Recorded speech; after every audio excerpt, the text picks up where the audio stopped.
বাজানো আরশ মুআল্লার মধ্যে আমার নবী, আরশ মুআল্লার কাছাকাছি। এমন সময় আল্লাহ তাআলা ডাক দিয়া কয়, উদনু মিন্নি ইয়া হাবিবি, উদনু মিন্নি ইয়া হাবিবি, ও বন্ধু আর একটু কাছে আসুন, কাছে আসুন। সুবহানাল্লাহ। আরশ আজিম পারি দিয়া খুদা তাআলার কাছে গিয়া, উদনু মিন্নি ইয়া হাবিবি, দয়াল নবী শুনতে পান, আমি পাপী অপরাধী গাইব কি নবীজির শান। ইয়া রাসূলুল্লাহ ইয়া হাবিব, ইয়া রাসূলুল্লাহ। আমার যুবক বন্ধুরা, বাবাজিরা, আমার মদিনার কামলিওয়ালা নবী আরশ মুআল্লার কাছাকাছি। আল্লাহ কয়, ও বন্ধু আর একটু কাছে আসুন, কাছে আসুন। রে যুবক, নবীজির পাও মোবারকের মধ্যে জুতা মোবারক ছিল। আমার দয়াল নবী জুতা মোবারক খুলিয়া মহান আরশের মধ্যে যখন উঠতে চাইলেন, আল্লাহ তাআলা কুদরতের জবান দিয়া ডাক দেয়, হাবিব, ও বন্ধু আপনি জুতা রেখে কেন আমার আরশের মধ্যে উঠতেছেন? মেহমানের ইজ্জত আমার আল্লাহ কেমনে দেয় দেখুন। কারণ আমরা বড়ই ভাগ্যবান, মোদের রাসূল আল্লাহর মেহমান। আহায় আমরা বড়ই ভাগ্যবান, মোদের রাসূল আল্লাহর মেহমান। ঠিক না বেঠে? এ বন্ধুরা, আমার বাবাজিরা, আমরাও দেখবেন বাড়িতে যখন মেহমান দাওয়াত করি, রুমের মধ্যে যত দামি টাইলস লাগাই না কেন, অনেক সময় দেখবেন মেহমান আইসা জুতা কইলা যখন ঘরে ঢুকতে চায়, আমরা দেখবেন মেহমানের সম্মানে টান দেয়া লই ভরি, আরে ভাই আই ফেরেন, জুতা নিয়ে এসে পড়েন, বড় সমস্যা নাই, মুচারামু পরে। এটা মেহমানের ইজ্জত। কথা কোন ঠিক না ঠিক? রুমের যত দামি টাইলস লাগাই না কেন, মেহমান আসলে অনেক সময় জুতা খুলতে চাইলে আমরা নিষেধ করি যে না, এসে পড়েন, জুতা নিয়ে এসে পড়েন। এটা হলো মেহমানের আদব। কথা কোন ঠিক কিনা? আমার রব্বুল আলামিন আপন হাবিবকে ইজ্জত কিভাবে দেয় দেখুন। মদিনার কামলিওয়ালা নবী পবিত্র জুতা মোবারক খুইলা যখন আরশে উঠতে চাইলেন, আল্লাহ তাআলা ডাক দিয়া কয়, বন্ধু আপনি কেন আমার আরশের মধ্যে জুতা রেখে উঠতেছেন? এমন সময় মদিনার কামলিওয়ালা নবী ডাক দিয়া কয়, আল্লাহ আমি কেমনে আপনার আরশের মধ্যে জুতা নিয়ে উঠে? আপনি না মূসাকে বলেছিলেন জুতা খুইলা তোর পাহাড়ে উঠার জন্য? আপনি না আপনার বন্ধু মূসাকে বলেছিলেন জুতা খুলে তুর পাহাড়ে উঠতে? আমি রাসূল কেমনে আপনার মহান আরশের মধ্যে জুতা নিয়ে উঠি? আমার আল্লাহ তাআলা কুদরতের জবান দিয়া ডাক দিয়া কয়, বন্ধু ও প্রাণের হাবিব গো, আমি এই জন্য মূসাকে জুতা খুলে উঠতে বলেছিলাম। মূসা আমি আল্লাহর নূরের তাজাল্লি সহ্য করতে পারবে না, এই জন্য জুতা খুলে আমি মূসাকে তুর পাহাড়ে উঠাইয়া আমার মূসার পায়ের কারণে তুর পাহাড়কে ধন্য করেছে। আর আপনি বন্ধুকে এই জন্য জুতা মোবারক নিয়ে উঠতে বলেছে। হাবিব আমার আরশ মুআল্লা আপনি বন্ধু নবীর জুতা মোবারকের ধুলির অপেক্ষা করতেছে। আমার আল্লাহ ডাক দিয়া কই, বন্ধু ও প্রাণের হাবিব গো, আপনার জুতা মোবারকের ধুলি দিয়া আমি আল্লাহর আরশটারে ধন্য করে দেন। হাত তুলে বলুন আল্লাহু আকবার। আর একটু জোরে বলুন ইয়া রাসূলুল্লাহ, মায়ার সুরে বলুন ইয়া হাবিবাল্লাহ। এই জন্য শায়ের বলেছেন, আরশ কুরসি যার পায়ের ধুলা মাখিত চাই সারা বেলা। আরশ কুরসি যার পায়ের ধুলা মাখিত চাই সারা বেলা। উম্মতের দরদি এমন আর তো দেখি না, উম্মতের দরদি এমন আর তো দেখি না। ও মুসাফির জিয়ারতে চলো মদিনা, ও মুসাফির জিয়ারতে চলো মদিনা। সেথায় আছেন নূর নবীজি দয়ার খাজিনা, সেথায় আছেন নূর নবীজি দয়ার খাজিনা।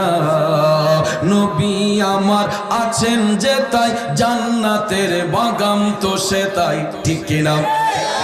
নবী আমার আছেন যে তাই জান্নাতের বাগান তো সে তাই সেই বাগানের পরশ পেলে কিছুই চাহি না সেই বাগানের পরশ পেলে কিছুই চাহি না ও মুসাফির জিয়ারতে চলো মদিনা সেথায় আছেন নূর নবীজি দয়ার খাজিনা একটা জবানও বন্ধ রাখবেন না গো চিৎকার মেরে বলুন আল্লাহ এ শাওরাতুলের নবীর প্রেমিকেরা ও মুরব্বি বাবাজিরা তাইলে যেই নবীর জুতা মুবারকের ধুলিতে মহান আল্লাহর আরশ ধন্য হয়ে যায় বলুন ওই নবীর গোলামি করার প্রয়োজন আছে না নাই করলে লাভ হবে না লস হবে এই জন্য আশেক কয় প্রেমিক কয় লোকে আমায় পাগল বলে আমার দুঃখ লাগে না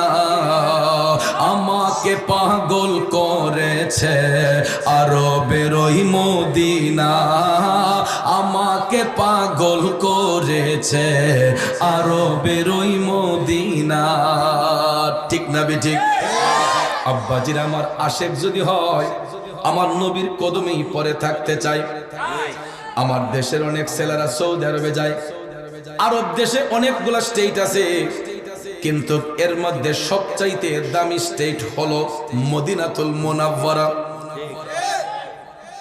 বাংলাদেশের ছেলেগুলা কয় যদি মদিনা শরীফ আমার ডিউটিটা পড়তো আমার যদি বেতন নাও দিত তিন বেলা খাবারের ব্যবস্থা যদি থাকতো তাইলে আমি মৃত্যুর আগের দিন পর্যন্ত নবীর কদমে পড়ে থাকতাম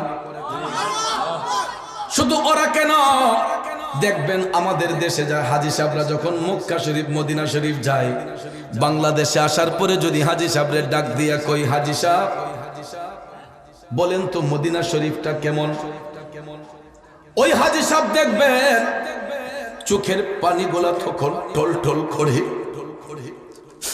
হাজী সাহেবের চোখের পানিগুলা দেখবেন টল টল করে কই ভাই রে কি যে সুন্দর পৃথিবীর দ্বিতীয় মদিনা শহর ঠিক না বিঠি কি যে সুন্দর পৃথিবীর দ্বিতীয় মদিনা শহর কথা কোন ঠিক কিনা এই দেশের কত বড় লোক দেখবেন মাইন্ড সেটআপের জন্য সিঙ্গাপুর যায় মালয়েশিয়া যায় থাইল্যান্ড যায় বেড়াইবার লাগিয়া আছে না বড় বড় ব্যবসায়ীরা বড় বড় চাকরিজীবীরা দেখবেন এরা 10 দিন 15 দিনের সফরে মাইন্ড সেটআপের জন্য কয় ব্যবসার ক্লান্তি এই করছে একটু গুরুন্টি দিয়াই চলে যায় সিঙ্গাপুর থাইল্যান্ড মালয়েশিয়া বিভিন্ন রিসোর্টে কথা কোন ঠিক না ঠিক তো এখানে গেলে হোটেল বুকিং দিতে হয় 1 লাখ 1.5 লাখ টাকা আরো খরচ করতে হয় 2 লাখ 3 লাখ টাকা কথা কোন ঠিক না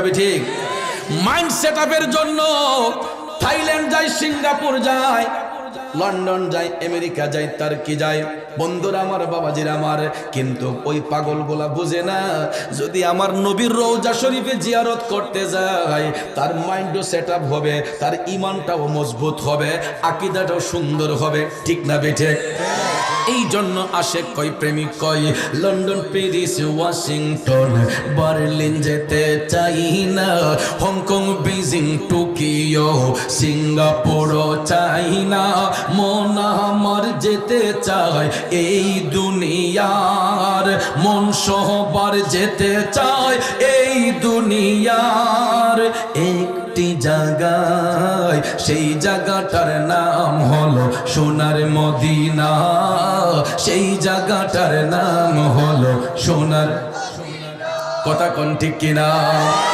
ওই মদিনা যাইতে চাই কি চাই না কারা কারা চাই দুইটা হাত তুলে দেখাই নারায়ে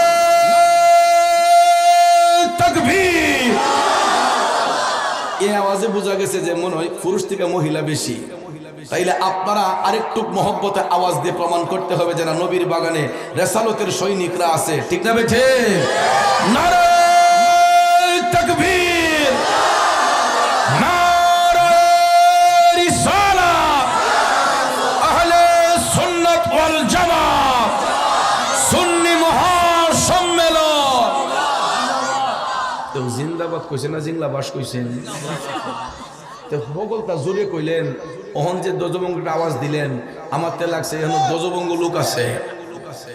কিছু কিছু মানুষে বোঝা গেছে জিংলা বাসও কইছে। আসলে কি জিন্দাবাদ না জিংলা বাস কইছেন? তাহলে এটা আবারও বলতে হবে জোরে সোরে, আহলে সুন্নাত ওয়াল জামাত। নবীর পক্ষে থাকতে মন চায় না, নাকি শয়তানের দলে থাকতে চায়? লন্ডন, প্যারিস, ওয়াশিংটন, বার্লিন যেতে চাই না, হংকং, বেজিং, টোকিও, সিঙ্গাপুর চাই না, মন আমার যেতে চাই এই দুনিয়ার একটি জায়গায়, সেই জায়গাটার নাম হলো সোনার মদিনা, সেই জায়গাটার নাম হলো সোনার মদিনা। আমরা যাব মদিনা, দেখব সোনার মদিনা, সেই জায়গাটার নাম হলো, আরো জোরে, সেই জায়গাটার নাম হলো। বাইরে নারী বাড়ি গাড়ি নিয়ে দুনিয়া পাগল, যশ খেতের বাড়াবাড়ি চলছে অনর্গল।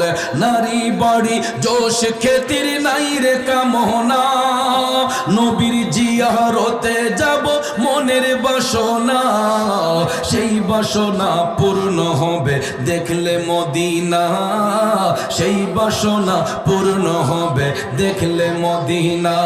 আমরা যাব মদিনা, দেখব সোনার মদিনা, সেই জায়গাটার নাম হলো সোনার মদিনা, সেই জায়গাটার নাম হলো।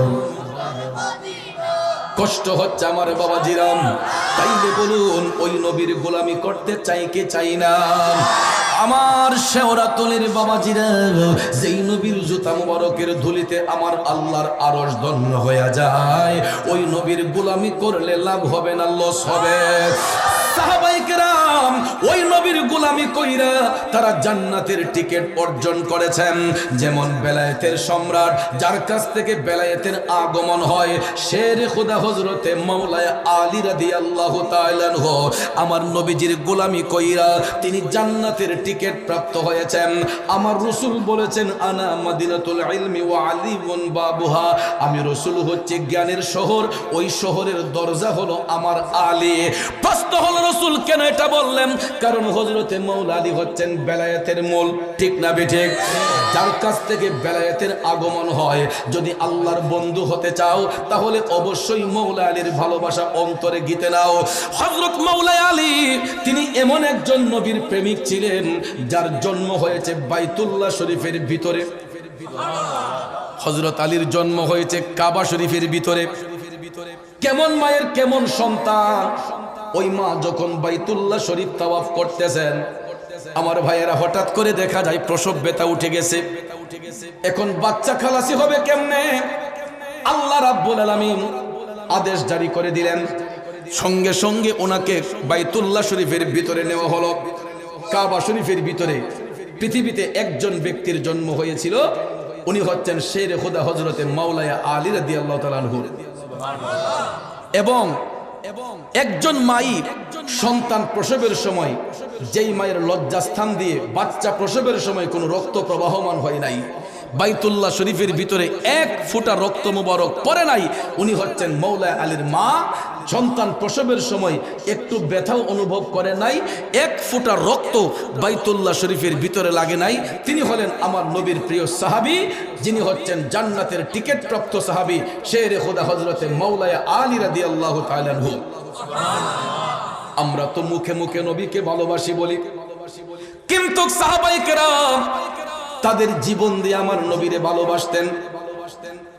এটা কেমনে দেখুন, মাকামে সুবহায় আমার মদিনার কামলিওয়ালা নবী মায়ার নবীর গোলামিতে হযরতে মাওলানা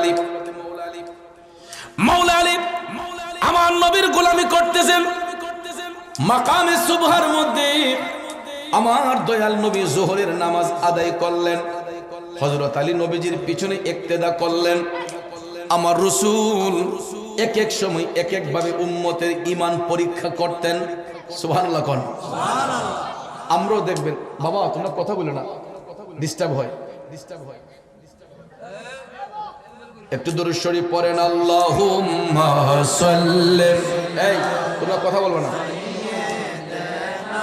মুহাম্মাদ আল্লাহুম্মা সাল্লি সাইয়্যিদিনা মুহাম্মাদ নবী শাফি মাওলানা নবী।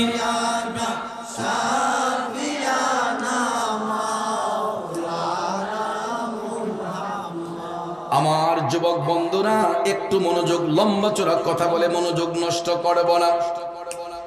আমার রাসূল মাকামে সুবহায় জোহরের নামাজ আদায় করার পরে সাহাবায়ে কেরামের মাজলিসে বসে রাসূল আলোচনা করতেছেন।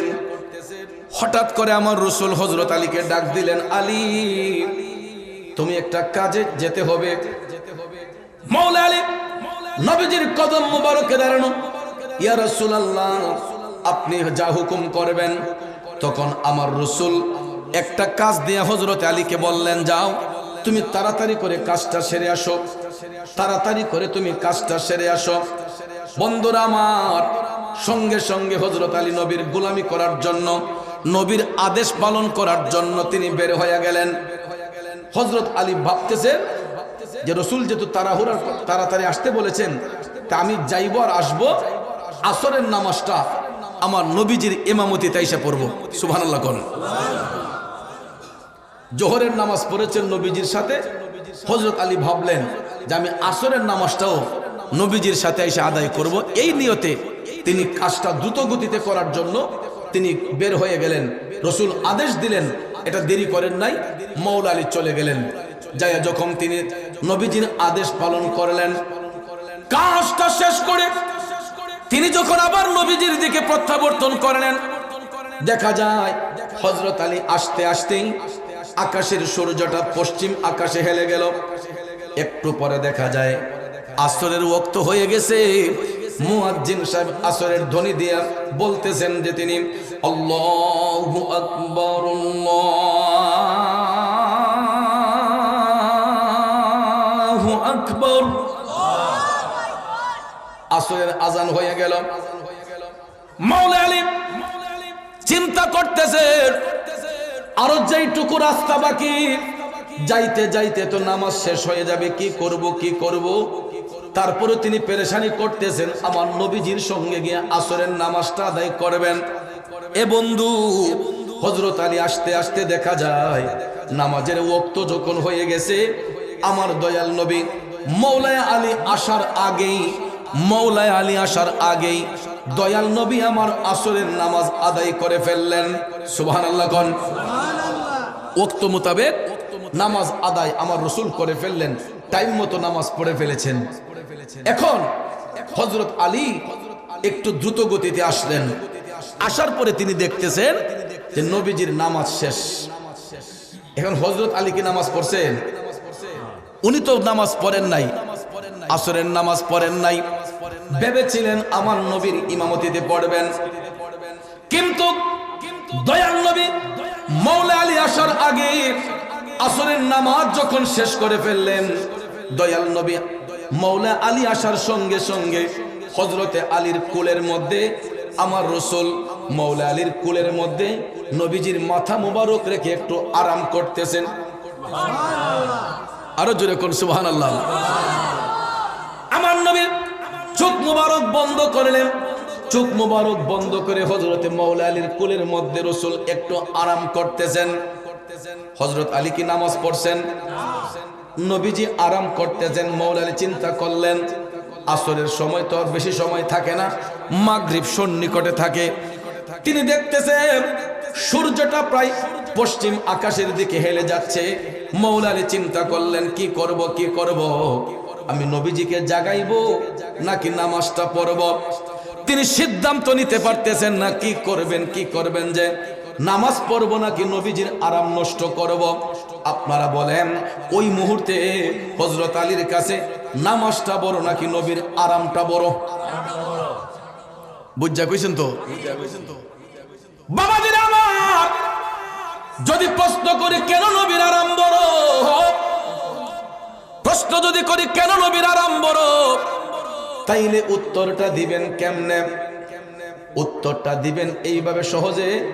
কারণ ফরজ বলেন, ওয়াজিব বলেন, সুন্নত বলেন, নফল বলেন, মুস্তাহাব বলেন, ঢিলা বলেন, কুলুব বলেন, আসকন বলেন, জুব্বা বলেন, কুর্তা বলেন, এই সব কিছু হইছে আমল, আর আমার নবী হইছে ঈমান।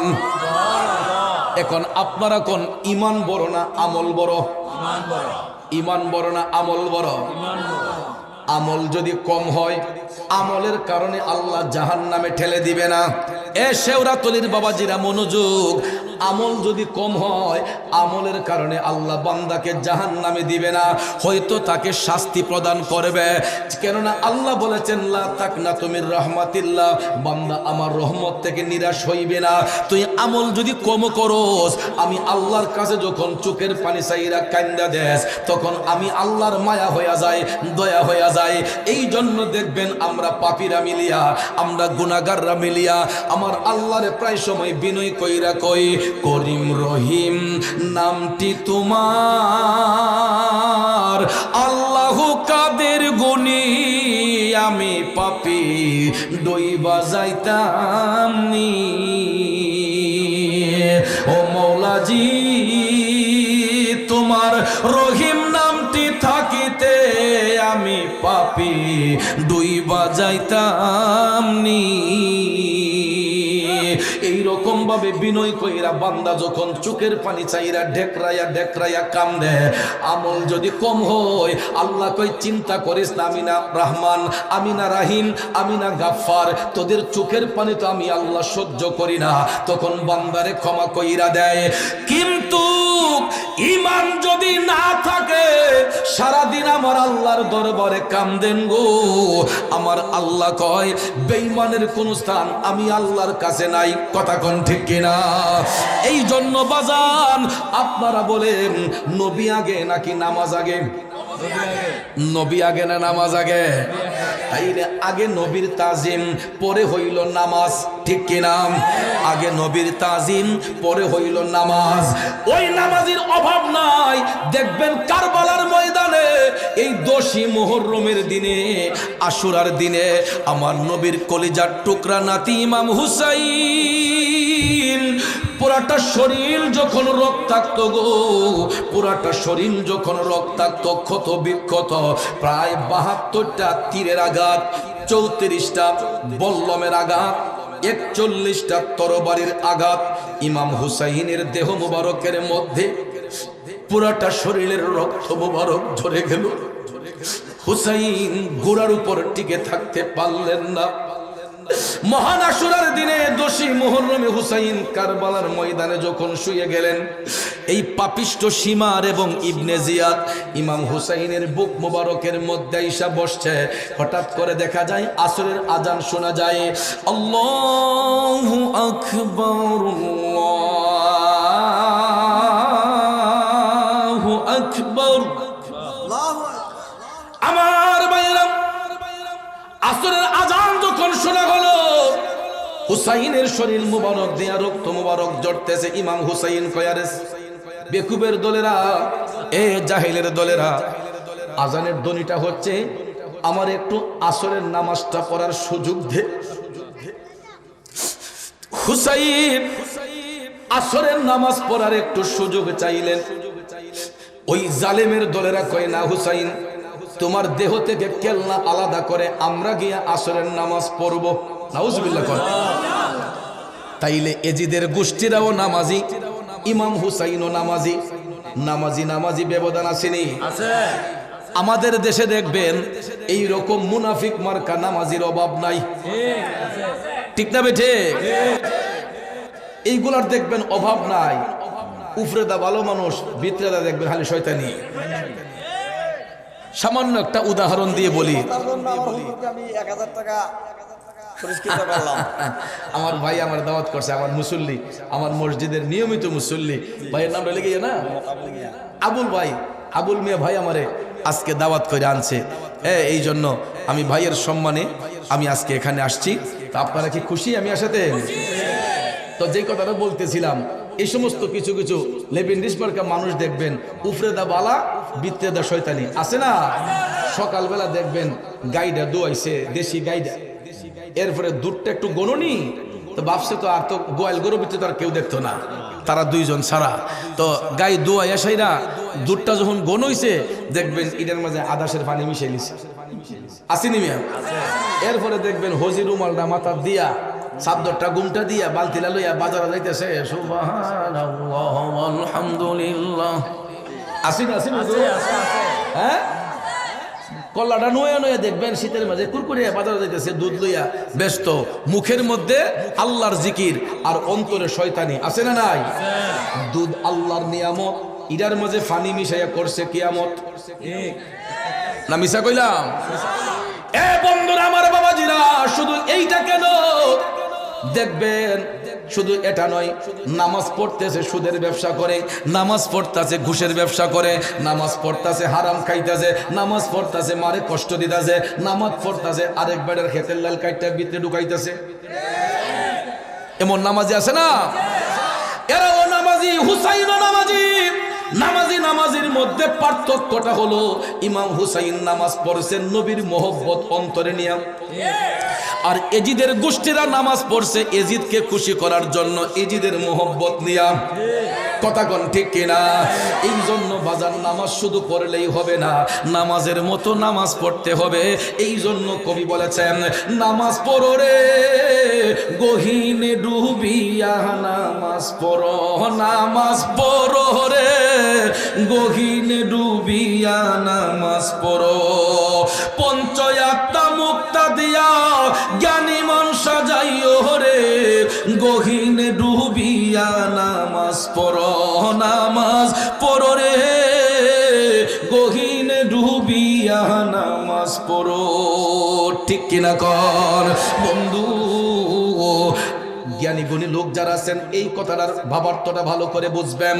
নামাজ শুধু পড়লেই হবে না, যদি আহলে বায়াতকে খুশি না করেন, পাক পাঞ্জাতনের মহব্বত যদি সিনায় ধারণ না করেন, সারাদিন নামাজ পড়তে পারবেন, ওই নামাজ দিয়ে কোনো কাজ আসবে। এই জন্য আব্বাজিরা আমার, বন্ধুরা আমার, ফরজ বলেন, ওয়াজিব বলেন, সুন্নত বলেন, নফল বলেন, চাষ বলেন, আওয়াবিন বলেন, সালাতুত তাসবিহ, সালাতুল হাজত, সালাতুত তাহাজ্জুদ, যত বন্দেগী আছে না কেন গো, সবকিছু হইল আমল, আমার নবী হইছে ঈমান। দাড়ি আছে, টুপি আছে, জুব্বা আছে, কুর্তা আছে, আসকন আছে, সবকিছু ঠিক আছে, আমার নবীর মোহব্বত নাই, হইব না।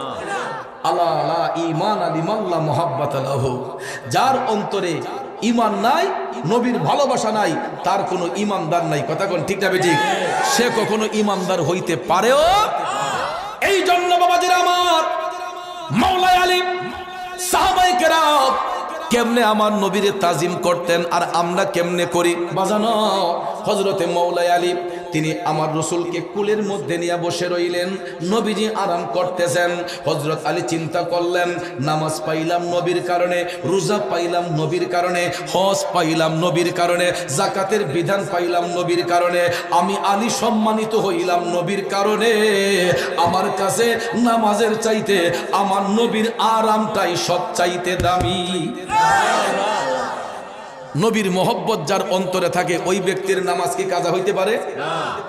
হযরত আলী ভাবলেন, আগে রসুল খুশি, তারপরে নামাজ, আগে নবীরে খুশি করতে হবে, তারপরে নামাজ পড়তে হবে। আমার রসুল হযরত মাওলা আলী যে নামাজ পড়েন নাই, নবী জানতেন কি জানতেন না? আমার নবীর কাছে খবর আছে না নাই? আবার অনেকে তো মনে করবেন যে হুজুর, রসুল যদি গায়েব জানেন, তাইলে মাওলা আলী যে নামাজ পড়লেন না, নবীজি জানেন না, ওকে ঘুমাই রইলেন। পরীক্ষা না এটা? এ বন্ধুরা আমার, বাবাজিরা, শুধু আমাদের নবী কেন, কোন নবীরাই ঘুমায় না, কারণ নবীরা চোখ বন্ধ করলো তাদের দিল মুবারক সজাগ। কথা কোন ঠিক কিনা? আমরা তো জাহিরি চোখ দিয়ে খালি সামন দেখি, আর আল্লাহর নবীগণ শুধু সামন দেখেন না, তারা সামনে যেমন দেখেন, পিছনে তেমন দেখেন, ডাইনে যেমন দেখেন, বামে তেমন দেখেন, উপরে যেমন দেখেন, নিচে তেমন দেখেন। গভীর মনোযোগ। হযরত আলী তিনি ভাবলেন নামাজ চলে যাক, কিন্তু নবীজির আরাম নষ্ট করব না। বাজানো হঠাৎ করে দেখা যায় সূর্য ডুবে গেল। সূর্যটা পশ্চিম আকাশে ডুবে গেল। সূর্য ডুবে গেলে নামাজের ওয়াক্ত থাকে? আসরের ওয়াক্ত শেষ, মাগরিব শুরু হবে। এমন সময় সূর্য যখন পশ্চিম আকাশে ডুবে গেল, মওলা আলীর চোখের কয়েক ফোঁটা পানি টপ টপ করে পড়ল। নবীজিরে নিয়ে বসছেন ঠিকই, আবার ওই যে নবীর আদেশ, নামাজটা যে কাজা হলো, এই জন্য মওলা আলী চোখের পানিগুলা পড়তেছে। হঠাৎ করে এক ফোঁটা পানি আমার নবীজির শরীর মুবারকে পড়ে গেছে। নবীজির শরীর মুবারকে মওলা আলীর এক ফোঁটা চোখের পানি মুবারক পড়াতে আমার নবী চোখ মুবারক খুললেন। খুলে দেখতেছে মওলা আলীর চোখের পানিগুলা টপ টপ করে পড়তেছে। আমার নবী ডাক দিয়া কয়, আলী, আলী রে, আমি রাসূল তোমার কোলের মধ্যে আরাম করাতে তোমার কি কোনো কষ্ট হয়েছে? হে আলী, আমি তোমার কোলে আরাম করাতে তোমার কি কোনো কষ্ট হয়েছে? মওলা আলী কান্দা কান্দা কয়, নবী গো, কি বলছেন ইয়া রাসূলুল্লাহ? এ তো আমি মওলা আলীর মহা সৌভাগ্য যে দুজাহানের সর্দার নবী আমি আলীর করে আরাম করতেছে। আমার নবী কয়, আলী তাইলে তুমি কামতেছো কেন? তখন মওলা আলী ডাক দিয়া কয়, নবী গো, আপনি যখন আমারে কাজ দিয়া পাঠিয়েছিলেন, আমি আশায় ছিলাম যে আসরের নামাজটা আপনার ইমামতিতে আইসা পড়ব, কিন্তু নবী গো, আমি আসার আগেই দেখলাম আসরের ওয়াক্ত হয়ে গেল আর আপনিও নামাজ পড়ে ফেলেছেন। ইয়া রাসূলুল্লাহ, আমি দ্রুত গতিতে এসেছিলাম আপনার ইমামতিতে নামাজ পড়ব, কিন্তু আয়েশা দেখি নবী গো আপনি নামাজ আদায় করেছেন। এই জন্য নবী গো, আপনি যখন আমার কোলে আরাম করেছিলেন তখন আমি আসরের নামাজ পড়তে পারি নাই। ইয়া রাসূলুল্লাহ, আজকে তো আমার নামাজটা কাজা হয়ে গেল। আমার রাসূল মুস্কি মুস্কি হাইসা বলতেছেন, আলী লা তাহজান, চিন্তার কারণ নাই। কে বলছে তোমার নামাজ কাজা হবে? তোমার নামাজ কাজা হবে না। সুবহানাল্লাহ। আমরা কোন নবীর গোলামি করি আর ওই নবীরে বেঈমানের দলেরা কয় কাউবয়। কথায় কথায় দেখবেন নবীরে কয় নবী, বিশ্ব নবী আছে না? কিছু কিছু মূর্খ মৌলবী দেখবেন কথায় কথায় আমার নবীরে বিশ্ব নবী এই করছেন, বিশ্ব নবী এই করছেন, বিশ্ব নবী ইডা করছে, বিশ্ব নবী ইডা করছে। বোঝা যায় যে বিশ্ব নবী এর কাছে একটা সাধারণ একটা মানুষ। শুনেন, অনেক বিয়াদবরে প্রশ্ন করা হয় যে ভাই বিশ্ব যে বললেন, বিশ্ব নবী কি বলা যাবে? কয় হ্যাঁ, বিশ্ব দ্বারা তো গোটা জগৎকে বোঝানো হয়, বিশ্ব দিয়া গোটা জগৎকে বোঝানো হয়। আমি তার কথাই গেলাম, বিশ্ব দ্বারা সমগ্র জগৎকে বোঝানো হয়, তার কথার মধ্যেই গেলাম। এখন প্রশ্ন হলো, যেই শব্দগুলা সাধারণ অর্থে ব্যবহৃত হয়, যেই শব্দগুলা সাধারণ অর্থে ব্যবহৃত হয়, সাধারণ কোনো অর্থ আমার নবীর নামের সাথে ব্যবহার করা যাবে? কারণ রসুল হচ্ছেন বেনজির বেমিসাল। আমার নবীর সঙ্গে সৃষ্টির কোনো বস্তুর তুলনা হতে পারে। এই জন্য দেখবেন বিশ্ব এই দিন, বিশ্ব সেই দিন, বিশ্ব অমুক দিবস, বিশ্ব তমুক দিবস, বিশ্ব এই দিবস, বিশ্ব সেই দিবস, বিশ্ব নবী। কথাটার মধ্যে কোনো আদব আছে? কোনো আদব আছে? আরে স্বয়ং আল্লাহ রাব্বুল আলামিনও রসুলকে যখন ডেকেছেন, আমার আল্লাহ নিজে আপন হাবিবকে ইজ্জত দিয়ে বলেছেন, ইয়া আইয়ুহাল মুজাম্মিল, ইয়া আইয়ুহাল মুদ্দাসির, ইয়া আইয়ুহান নবী। কথা কোন ঠিক না ঠিক? আমার আল্লাহ পর্যন্ত স্বয়ং হাবিবকে এর সম্মান দিয়ে ডেকেছেন। এবং ভাইয়ার আমার, দয়াল নবীজির 11 জন বিবি ছিলেন, যিনারা হচ্ছেন উম্মাহাতুল মুমিনিন, মুমিনদের মা। আপনি হাদিস খুলে দেখেন, তাফসির খুলে দেখেন, 11 জন বিবির মধ্য হতে কোনোদিন কোনো উম্মাহাতুল মুমিনিন আমার রসুলকে স্বামী বলে ডাকেন নাই, অমুকের বাপ বলে ডাকেন নাই, তমুকের বাপ বলে ডাকেন নাই। নবীজির বিবিগণও আল্লাহর হাবিবকে যখন ডাকতেন, ইয়া রাসূলুল্লাহ, ইয়া হাবিব আল্লাহ, এরকম ভাবে সম্বোধন করতেন।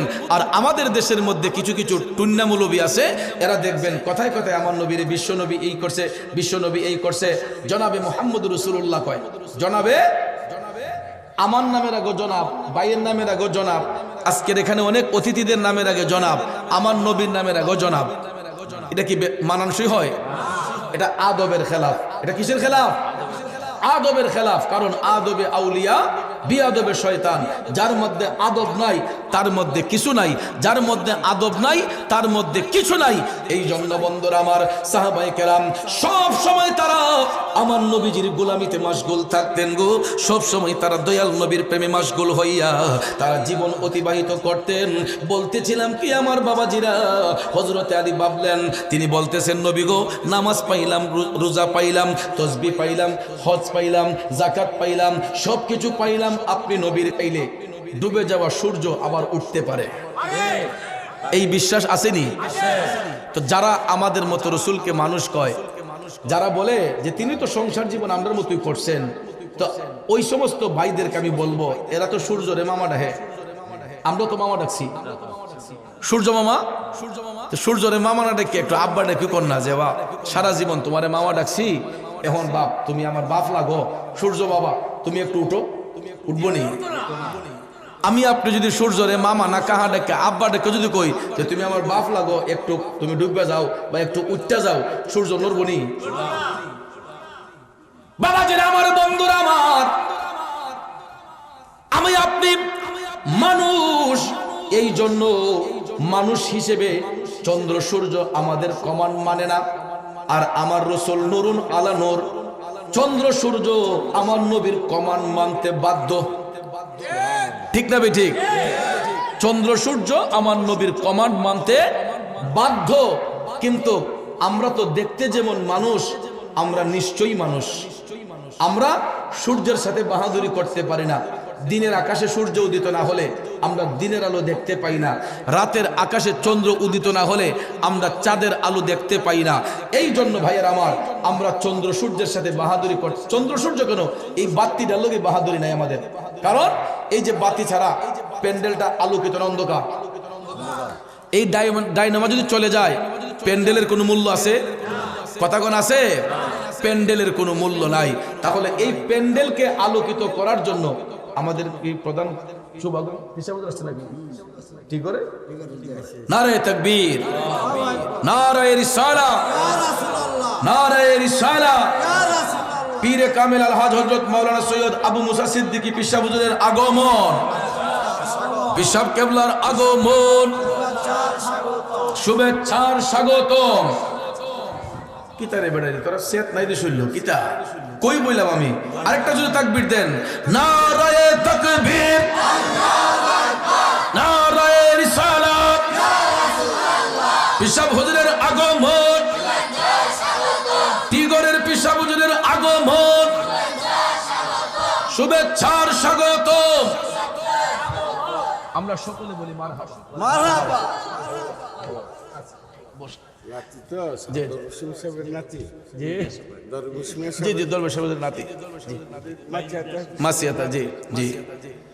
আমরা সকলে বলি মারহাবা।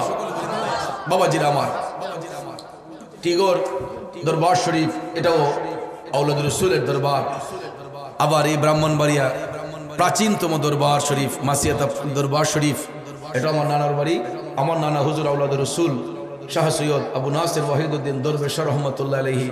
এই দেখছেন একজন অলির সাথে আরেকজন অলির কেমন কানেকশন, এবং এই দরবারগুলোর সাথেও তাদের একটা পারিবারিক সম্পর্ক, আত্মীয়তার সম্পর্ক রয়েছে। তো আলহামদুলিল্লাহ বাবাজির আমার, বন্ধুরা আমার, আমরা যেই আলোচনার মধ্যে ছিলাম যে অনেকেই বলে যে আমরা যেমন মানুষ, রসুলও তো আমাদের মতোই মানুষ, কিন্তু তিনি মহামানব, আমরা অতি মানব। এরকম কিছু কথা কিছু কিছু মূর্খরা বলে যে আমরা তো মানুষ হই, তিনিও মানুষ কিন্তু তিনি মহামানব। নাউজুবিল্লাহ করেন ভাইয়ের আমার, রসুল মানুষ, সুরতে বাসার, সুরতে দেখতে মানুষের মতো, আসলে মানুষ, তিনি হাকিকতে নূর। এক্সাম্পল দেখেন, এই যে আমাদের সামনে ফুল আছে, ফুল আছে না, এটা কি নিশ্চয়ই ফুল না দেখতে ফুলের মতো? এটা কিন্তু নিশ্চয়ই ফুল না, কারণ এটা দেখতে ফুলের মতো। আর গাছের একটা তাজা গোলাপ যদি হয়, তাহলে এটা দেখতে যেমন ফুল, এটা নিশ্চয়ই ফুল। কথা কোন ঠিক না ঠিক? আর এটা হইল গিয়া দেখতে ফুলের মতো, আসলে ফুল। তো আমরা মানুষ, দেখতে যেমন মানুষ, আমরা নিশ্চয়ই মানুষ। এই জন্য আমরা চন্দ্র সূর্যের সাথে বাহাদুরি করতে পারি না। রসুল আল্লাহর নূর, তিনি যে আল্লাহর পক্ষ থেকে প্রেরিত এটা বোঝার জন্য, জানাইবার জন্য, আমরা যাতে বুঝতে পারি তিনি আল্লাহর প্রেরিত রাসূল, এই জন্য নবীর একটা সূরত মুবারক দেওয়া হয়েছে। এই সূরত মুবারকটা হচ্ছে সূরতে বাশার।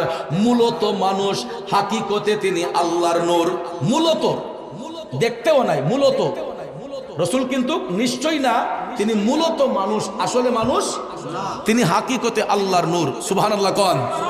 কিন্তু নবীজিকে এই সূরত মুবারক দেওয়ার কারণ হলো যাতে আমরা পৃথিবীর মানুষরা বুঝতে পারি যে তিনি যে আল্লাহর পক্ষ থেকে একজন রসুল এসেছেন, এটা বুঝার জন্য আমার আল্লাহ নবীজির একটা সূরত মুবারক দান করেছেন। কিন্তু দেখেন ওই সূরত মুবারকটা দেওয়ার কারণে, মানব সূরত মুবারক দেওয়ার কারণে কেউ যাতে বলতে না পারে যে এই লোকটা নবীর মতো, ওই লোকটা নবীর মতো। যেই কারণে ভাইয়ার আমার, পৃথিবীতে আমার আল্লাহ যত মানুষ সৃষ্টি করেছেন, এক একটা মানুষের এক একটা রূপ দিয়েছেন। আপনি দেখেন পৃথিবীর সমস্ত প্রাণী, তাদের আকার, আকৃতি, নমুনা, সুরত এক, কালার ভিন্ন হয়, ওজনে কম বেশি হয়, কিন্তু সুরত কিন্তু এক। একটা মুরুগ দেখেন, হাজার হাজার মুরুগ একই রকম, ওজনে কম বেশি হয়। একটা গরু দেখেন, হাজার হাজার গরুর সুরত এক, ওজনে কম বেশি হয়, কালার ডিফারেন্স হয়। একটা মহিষ দেখেন, হাজার হাজার মহিষের সুরত একই রকম, কালার ডিফারেন্স হয়, ওজনে কম বেশি হয়। কিন্তু আমরা যদিও হাত, পাও, নাক, চোখ, মুখ সবকিছু আছে, কিন্তু দেখেন কারো রূপের সাথে কারো রূপের মিল। এই জন্য কবি বলেছেন, কোরআন হাদিস কইলা দেখো আদম তো সামান্য নয়, ওরে আদম দিয়া কুদরতুল্লাহ এই ভবেতে প্রকাশ হয়।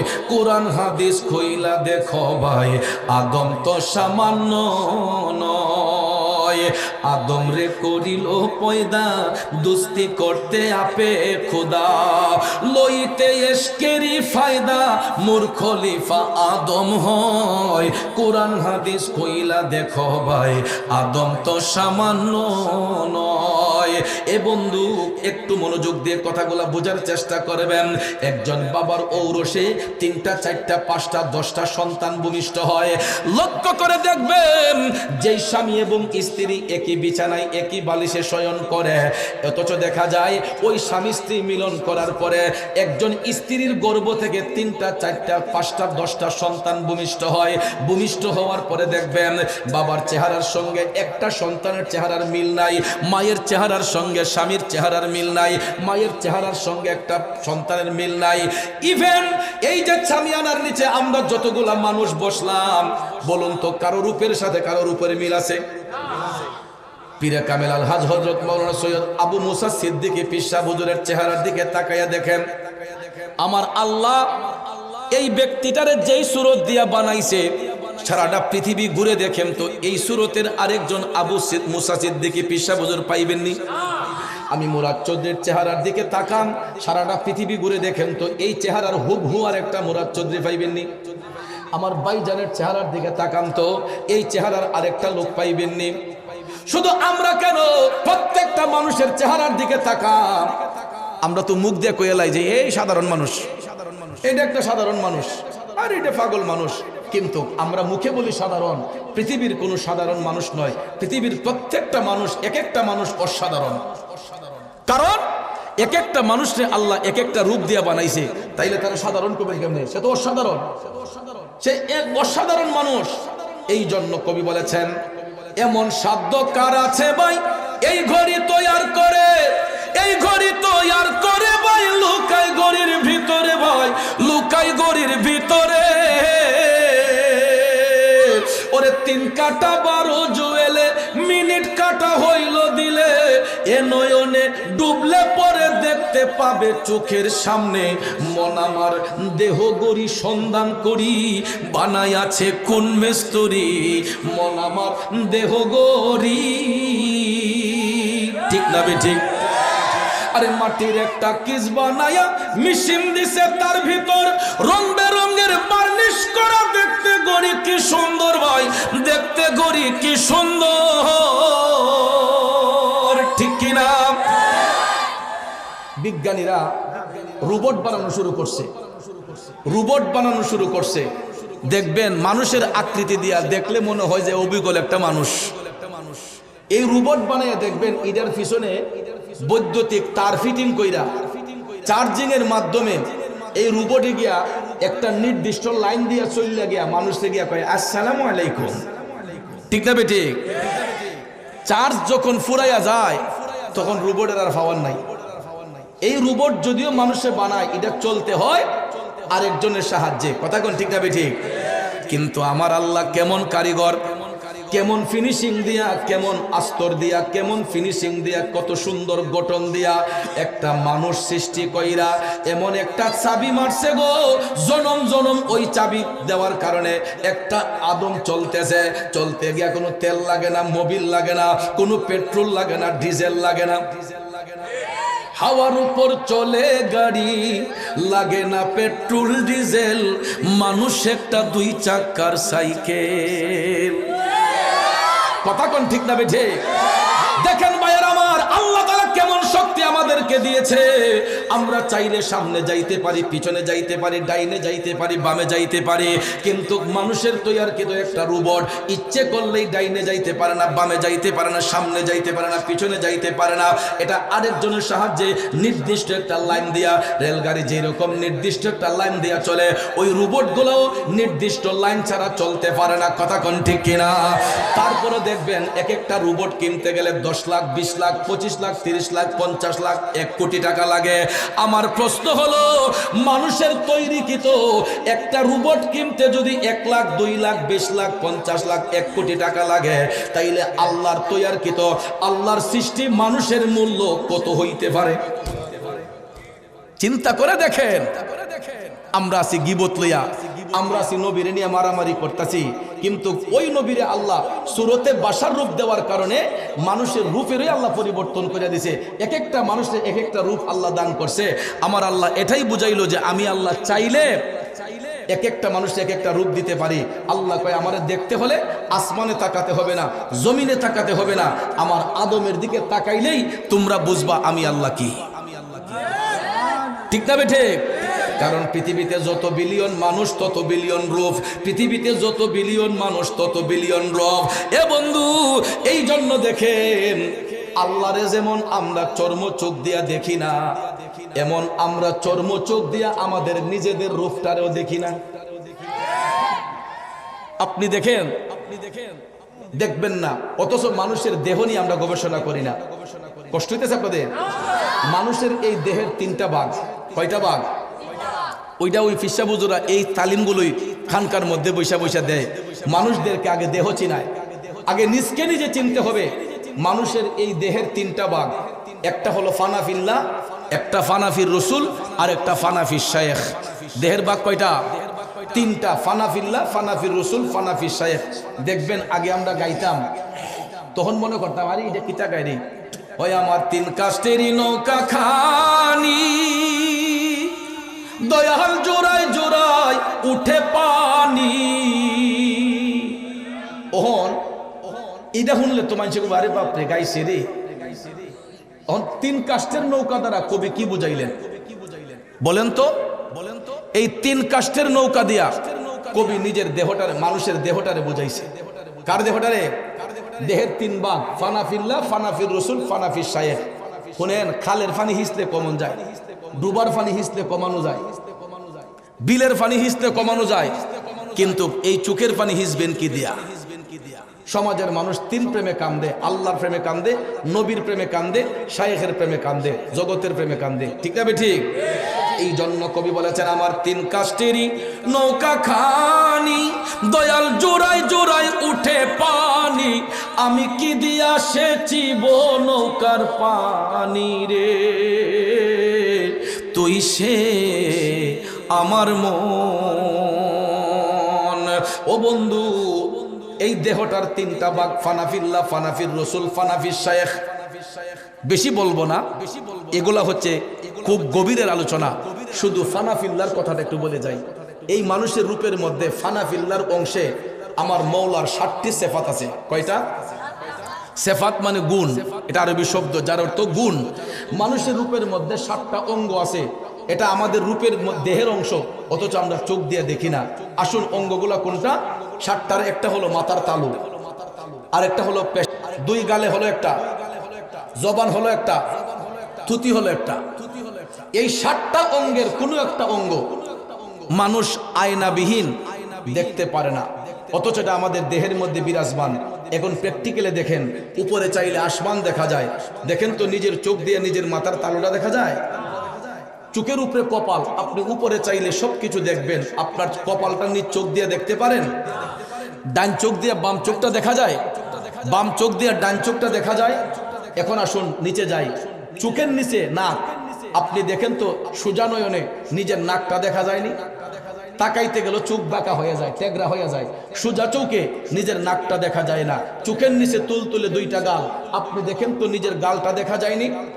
যেই জবান দিয়ে কথা বলতেছি, আমার কথা আপনারা সকল মানুষরা শুনতেছেন, অথচ দেখেন আমি কথা বলতেছি আপনারা দেখতেছেন, অথচ আমার ঠোঁটগুলা আমি নিজ চোখ দিয়ে দেখতে পাই না। আপনারটা দেখেন, নিজের ঠোঁটে তাকান, দেখা যায়? এই যে যেখানে নবীর সুন্নত দাড়ি থাকে থুতির মধ্যে, আপনি নিচে চাইলে ফ্যাট দেখা যায়, বুক দেখা যায়, নিজের থুতিটা নিজের চোখ দিয়ে দেখা যায়। তাইলে এত বাহাদুরি কিসের? আমি তো আমার নিজের রূপটাই নিজের চোখ দিয়ে দেখি না, তাহলে আমি আরেকজনের গীবত করি কেন? এখন বলবেন হুজুর, রূপ দেখতে গেলে মাধ্যম প্রয়োজন হয়। কি প্রয়োজন হয়? মাধ্যমটা কি? আয়না। তো আয়নার আবিষ্কার হয়েছে কয় বছর হয়েছে? বড় জোরে 1000 বছর, 1200 বছর। এর আগে তো আয়না ছিল না। সাহাবায়ে কেরাম রূপ দেখছেন কেমনে? বাবাজিরা আমার, বন্ধুরা আমার, এখানে তরিকতের শিক্ষা, তাসাউফের শিক্ষা। নিজের রূপটা যদি দেখতে হয়, মুর্শিদ রূপটারে আয়না বানাইতে হয়। সুবহানাল্লাহ। এই জন্য কবি বলেছেন, ওরে বেলায়েতে মুর্শিদ হইয়া আসিলেন দিনের নবী আমার, আসিলেন দিনের নবী। মুর্শিদকে না পাইলে কি আর রাসূল পাবি?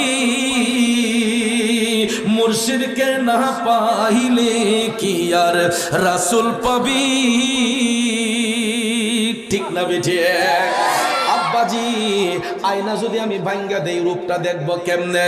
এই আয়নাটা তো জাহিরি আমরা চোখ দিয়ে দেখতেছি, আয়নাটা আমরা দেখতেছি, এই আয়নাটা তো একটা মানুষে বানাইছে, ঠিক না বেঠিক? এটা ভাঙ্গা দিলে তো আর রূপ দেখা যায় না। তাহলে এই আয়নার আবিষ্কার হয়েছে আমার রসুলের চেহারায় আনোয়ারকে রিচার্জ করে বিজ্ঞানীরা এই আয়নার আবিষ্কার করছে। জোরে কন্যা সুবহানাল্লাহ। এই জন্য সিলেটের কবি হাসন রাজা কয়, ভাবনা চিন্তা দূর হইল আমার মুর্শিদ কুলে পাইয়া। নাচে নাচে হাসন রাজা মুর্শিদের পাইয়া, আপনার রূপ দেখিলাম রে, রূপ দেখিলাম রে নয়নে, আপনার রূপ দেখিলাম রে। খারাপ লাগতেছে বাবাজিরা, ও বাজান। এই জন্য নিজের রূপটা যদি দেখতে হয়, আসল রূপটা যদি দেখতে হয়, মুর্শিদ প্রেমে ফানা হয়ে যেতে হয়। আর মুর্শিদ প্রেমে এই কারণে ফানা হইব, ওই বেলায়েতের মুর্শিদরা আমার নবীর গোলামি করছে, ঠিক না বেঠিক?